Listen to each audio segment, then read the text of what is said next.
સુરત મહાનગરપાલિકાની શિક્ષણ સમિતિની સામાન્ય સભા યોજાઈ હતી, જેમાં પ્રાથમિક શિક્ષણ સમિતિના શિક્ષકોના નામ પર સરકારી ગેઝેટ પાર્ટ 2 દ્વારા ફેરફાર કરવા બાબતે સભામાં મંજૂરી અપાઈ હતી. સુરત શહેરમાં નગર પ્રાથમિક શિક્ષણ સમિતિની સામાન્ય સભા યોજાઈ. સુરતમાં નગર પ્રાથમિક શિક્ષણ સમિતિની સામાન્ય સભા ભવ્ય રીતે યોજાઈ હતી, જેમાં પ્રાથમિક શિક્ષણ સમિતિના શિક્ષકોના નામ સરકારી ગેજેટ પાર્ટ 2 દ્વારા ફેરફાર કરવા બાબતે સભામાં મંજૂરી અપાઈ હતી. સભામાં નગર પ્રાથમિક શિક્ષણ સમિતિની શાળાઓમાં વિદ્યાર્થીઓને અપાતા સ્પોર્ટ્સ યુનિફોર્મ મુદ્દે વિપક્ષ સભ્યોએ પ્રશ્નો ઉઠાવ્યા હતા. આ દરમિયાન વિપક્ષના રાકેશ હિરપરાએ વિદ્યાર્થીઓને સત્રની શરૂઆતમાં જ સ્પોર્ટ્સ યુનિફોર્મ આપવામાં આવે તેવી માંગ કરી હતી, જેથી સમગ્ર વર્ષ દરમિયાન તેનો ઉપયોગ થઈ શકે. તે સાથે જ શાળાઓમાં વધુ શિક્ષકોની ભરતી પ્રક્રિયા ઝડપી કરવાની માંગ પણ સામાન્ય સભામાં ઉઠાવવામાં આવી હતી.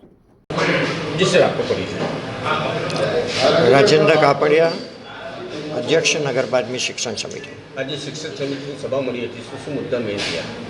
આજે શિક્ષણ સમિતિની મારી દૃષ્ટિએ કદાચના છેલ્લી સભા હોય, એને કારણે આપણે દરેક સભ્યોની કામગીરીની સરાહના કરી હતી. શિક્ષણ સમિતિના અમારા સૌ કર્મચારીઓ, શાસનાધિકારીઓ જે 5 વર્ષે ખૂબ સ્ટાફની અછત હોવા છતાં પણ કામગીરી સર્વશ્રેષ્ઠ કામગીરી કરી હતી, તેને ચર્ચા કરી હતી. વિદ્યાકર્મીઓનો પણ અમે આભાર વ્યક્ત કર્યો હતો કે જેમના સૂચનો દ્વારા અમે નગર પ્રાથમિક શિક્ષણ સમિતિમાં 5 વર્ષમાં ખૂબ જ સારા કામ કરી શક્યા. અને ત્યારબાદ બાલવાડી સમિતિનો અહેવાલ હતો, એ મંજૂર કર્યો હતો. બજેટ કમિટીની પેટા કમિટીનો અહેવાલ, બજેટ કમિટીની સામાન્ય સભાનો અહેવાલ, ખરીદ કમિટીનો અહેવાલ હતો. અને એની અંદર સ્પોર્ટ યુનિફોર્મ, બેગ અને આવતા વર્ષ માટે બાળકોને જે યુનિફોર્મ આપવાના છે, સ્ટેશનરી કીટ આપવાની હતી, એ કામો મંજૂર કરવાના અહેવાલને મંજૂરી આપી હતી.